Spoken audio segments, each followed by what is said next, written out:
दोस्तों, एक बिजनेस को ग्रो करने के लिए केवल और केवल एक चीज चाहिए, सिस्टम एंड प्रोसेस। जब आपका सिस्टम एंड प्रोसेस तगड़ा होता है तो आपका बिजनेस बिजनेस ओनर से सेल्फ रनिंग मशीन बन जाता है। आज इस वीडियो में हम समझते हैं स्टेप बाय स्टेप तरीका।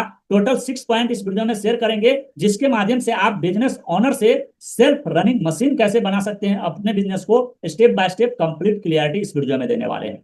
तो सबसे पहला नंबर स्टेप क्या है दोस्तों? स्टेप नंबर 1 है बिजनेस के 3 कोर एरिया आइडेंटिफाई करो। सबसे पहला नंबर पॉइंट आपको क्या करना है कि बिजनेस के 3 कोर एरिया आइडेंटिफाई करना है। कोर एरिया क्या है? हर बिजनेस 3 पिलर्स पर चलता है। सबसे पहला नंबर है marketing system, Leeds and customers attract करना, कि आप अपने लीड्स एंड कस्टमर्स को किस तरीके से अट्रैक्ट करते हो, उसका एक मार्केटिंग सिस्टम आपके पास होना चाहिए। दूसरा स्टेप क्या है? सेल्स प्रोसेस, यानी सेल्स का सिस्टम। लीड्स को पेइंग क्लाइंट्स में कन्वर्ट करना, ये कैसे आप कर पाओगे, इसका proper plan and system ready होना चाहिए। तीसरा स्टेप क्या है? Operations and delivery system, product and service deliver करना, कि आप अपने प्रोडक्ट एंड सर्विस को, चाहे आपका ऑफलाइन में बिजनेस है या ऑनलाइन में बिजनेस है, उसका किस तरीके से डिलीवरी सिस्टम आपके पास है, उसका ऑटोमेशन किस तरीके से आप कर रहे हैं। ये 3 पिलर्स पे बिजनेस चलता है। Support system, finance, HR, customer support, inventory, इन सभी चीजों को आपको ओवरऑल देखना पड़ेगा। स्टेप नंबर 2 क्या है? रिपीट होने वाले काम लिस्ट करो, कि आपके जो बिजनेस के अंदर कौन कौन से ऐसी काम है जो रिपीट होने वाले हैं। हर बिजनेस में कुछ ना कुछ काम डेली, वीकली, मंथली रिपीट होते हैं। एग्जाम्पल से समझते हैं, जैसे मार्केटिंग है तो मार्केटिंग में क्या हो सकता है? कंटेंट क्रिएशन हो सकता है, एड्स रन हो सकता है, लीड्स कलेक्शन हो सकता है। ये डेली के काम है, ये आपको करना ही पड़ेगा। दूसरा क्या है? सेल्स। सेल्स में क्या हो सकता है? फॉलो अप्स कॉल्स हो सकता है, प्रपोजल्स हो सकता है, डील क्लोजिंग हो सकता है। ये सभी चीजें रिपीटेबल काम है, रिपीटेबल वर्क है। तो इसको आपको कंसिस्टेंसी के साथ करना होगा और इसको एक प्रॉपर प्लान रेडी करना है कि आपको डेली ये चीज करना ही करना है। इसके बाद तीसरा स्टेप क्या है? डिलीवरी, ऑन बोर्डिंग हो गया, सर्विस डिलीवर हो गया, फीडबैक हो गया, ये सारी चीजें आपको करना पड़ेगा। और इसके बाद चौथा स्टेप क्या है? फाइनेंस, इनवॉइसेस हो गया, पेमेंट्स हो गया, एक्सपेंसेस ट्रैकिंग हो गया। इन सभी चीजों को आपको करना पड़ेगा। तो इन सभी चीजों का एक प्रॉपर डॉक्यूमेंट बनाइए, एक चेकलिस्ट बनाइए और उसको लिख लीजिए। प्रॉपर एक प्लानिंग एंड शेड्यूलिंग बनाइए, जिसके थ्रू आप उसको रिपीटेबल वर्क को कर सके। तीसरा स्टेप क्या है? स्टैंडर्ड ऑपरेटिंग प्रोसीजर्स, जिसको एसओपीज बोलते हैं। तो इसको आपको बनाना होगा। इसको बनाने के लिए आपको क्या क्या करना होगा? एसओपी एक detail step by step guide होता है, जिसके थ्रू आप अपने बिजनेस के प्रॉपर प्लानिंग कर पाते हो। जैसे एग्जाम्पल से अगर बात करें तो पहला नंबर काम का नाम आपको लिखना है। दूसरा, रिस्पॉन्सिबल पर्सन कौन हो सकता है उस काम के लिए, ये आपको लिखना है। तीसरा, टूल्स एंड सॉफ्टवेयर कौन कौन से रिक्वायरमेंट हो सकते हैं उस काम के लिए, ये आपको लिखना है। और चौथा number, step by step process उसका क्या होगा, किस तरीके से आप उस काम को, जो पर्सन को आपने रिस्पॉन्सिबल बनाया है, उस काम को वो किस तरीके से स्टेप बाय स्टेप उस काम को करने वाले हैं, इसको पूरा प्लान बनाना होगा। और पांचवा पॉइंट क्या है? टाइमलाइन या डेडलाइन। टाइमलाइन एंड डेडलाइन दोनों आपका होना चाहिए, तो उस काम को कितने देर में खत्म करेगा और कितने दिन तक ये काम खत्म हो जानी चाहिए, इसका प्रॉपर आपको प्लानिंग करना होगा। क्वालिटी चेक, कि उस प्रोडक्ट एंड सर्विस का जो क्वालिटी है वो कैसा है, ये भी उसका चेकिंग होना बहुत जरूरी है। एग्जाम्पल से समझते हैं, client onboarding SOP. Client onboarding SOP क्या है? सबसे पहला number, client details Google form में लाना, ये पहला काम हो गया।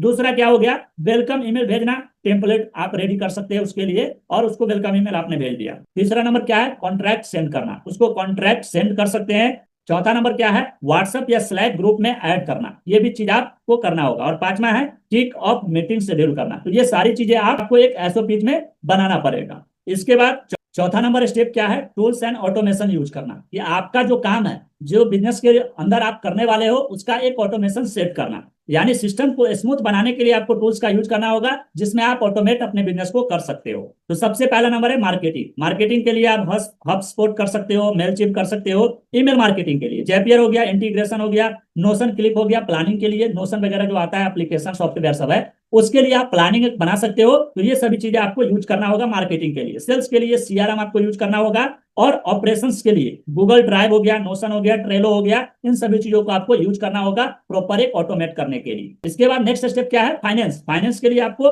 टायरी हो गया, क्विक बुक्स हो गया, जोहो बुक्स हो गया, तो इसका इस्तेमाल करना होगा ऑटोमेशन के लिए। नेक्स्ट स्टेप क्या है? Customer support. कस्टमर सपोर्ट के लिए आपको व्हाट्सएप बिजनेस हो गया, फ्रेश डेस्क हो गया, चैट बॉक्स हो गया, इस सब का इस्तेमाल करना होगा ऑटोमेशन के लिए। इसके बाद स्टेप नंबर 5 आता है दोस्तों, team roles and responsibility clear करो, कि आपका जो वर्क है, आपके जो बिजनेस का वर्क है, उसके लिए रिस्पॉन्सिबल पर्सन कौन हो सकता है, कौन से टीम मेंबर है जो उसके लिए रिस्पॉन्सिबल है। हर रोल के लिए जॉब डिस्क्रिप्शन प्लस एसओपी होना चाहिए आपके पास, कि आपके बिजनेस के अंदर अगर ये वर्क है तो इसका रिस्पॉन्सिबल पर्सन कौन है, और उस पर्सन का प्रॉपर एक job description and SOP ready होना चाहिए कि इसका डेडलाइन ये है, टाइमलाइन ये है, और इसको ये चीजें करना है, इस तरीके से करना है, इतने दिन में करना है, दैट्स इट। इस तरीके से आपको प्रॉपर एक और स्टैंडर्ड ऑपरेटिंग प्रोसीजर रेडी करना होगा। एग्जांपल से समझते हैं, अगर ले सपोज मार्केटिंग एग्जीक्यूटिव कोई पर्सन है आपके बिजनेस के अंदर, तो उसको क्या करना होगा, कंटेंट शेड्यूलिंग, कि उसका कंटेंट का शेड्यूलिंग किस तरीके से होगा, कब होगा, एड्स मॉनिटरिंग, कि उसका एड्स का मॉनिटर आपको प्रॉपर करके वो दे,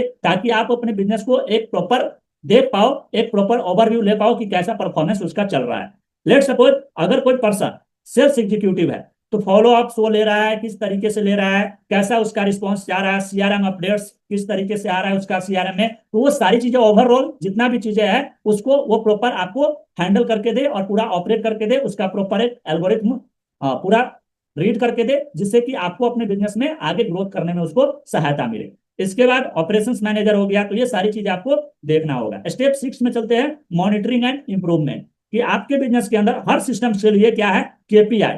केपीआई क्या होता है, की परफॉर्मेंस इंडिकेटर्स बनाओ, यानी की परफॉर्मेंस इंडिकेटर आप किस तरीके से बना सकते हो मॉनिटरिंग एंड इंप्रूवमेंट करने के लिए। आइए समझते हैं एग्जांपल से। अगर मार्केटिंग का आप की परफॉर्मेंस इंडिकेटर्स बनाना चाहते हैं, तो लीड्स जनरेट पर वीक कितना हुआ, इसके बाद सेल्स का अगर बनाना चाहते हैं तो कन्वर्जन रेट क्या है उसका, डिलीवरी का बनाना चाहते हैं क्लाइंट सेटिस्फेक्शन स्कोर क्या है, फाइनेंस हो गया तो cash flow and profits margin क्या है, इन सभी चीजों का की परफॉर्मेंस इंडिकेटर्स आपको बनाना होगा अपने बिजनेस के अकॉर्डिंग। तभी आप एक बेटर देख पाओगे, एक रिजल्ट देख पाओगे कि मेरे बिजनेस का ये एक्सपेंसेस था, मैंने ये चीज लगाया और मेरे पास ये चीज आया। प्रॉपर एक की परफॉर्मेंस आप देख पाओगे, जिसके थ्रू आपको ये चीज पता चल जाएगा कि आपका बिजनेस ग्रोथ कर रहा है या फिर डिक्रीज कर रहा है या इंक्रीज कर रहा है। ये सारी चीजें आप देख पाएंगे और मॉनिटर कर पाएंगे। एग्जाम्पल से समझते हैं, अगर स्मॉल बिजनेस ऑटोमेशन करना है तो इसके लिए क्या है कि मान लो आप डिजिटल मार्केटिंग एजेंसी चलाते हो। लेट्स सपोज मान के चलते हैं कि अगर आप एक डिजिटल मार्केटिंग एजेंसी रन करते हैं, तो मार्केटिंग सिस्टम के लिए आप क्या ट्राई कर सकते हो, यूट्यूब चला सकते हो, यूट्यूब पे आप अपने ऑर्गेनिक कंटेंट डाल सकते हो, उस पे एडवर्टीजमेंट चला सकते हो, लीड्स के लिए सीआरएम में उसको इंटीग्रेट कर सकते हो, उसको ऑटोमेशन पे कर सकते हो। दूसरा क्या कर सकते हो, सेल्स सिस्टम्स के लिए सेल्स टीम को ऑटो नोटिफिकेशन पे आप डाल सकते हो, फॉलो अप टेम्पलेट्स आप बना सकते हो और उसको ऑटोमेट कर सकते हो। डिलीवरी सिस्टम के लिए प्रोजेक्ट ट्रेलो बोर्ड पर असाइन कर सकते हो, वीकली प्रोग्रेस रिपोर्ट आप ऑटोमेट कर सकते हो।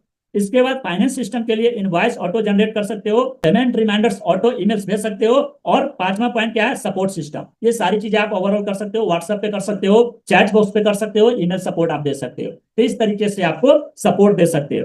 तो सबसे इंपॉर्टेंट पॉइंट आपको यहाँ पे समझने वाली बात है कि system and process is equal to freedom and growth. बिना सिस्टम्स के बिजनेस ओनर्स के शोल्डर पे क्या होता है, डिपेंड होता है बिजनेस।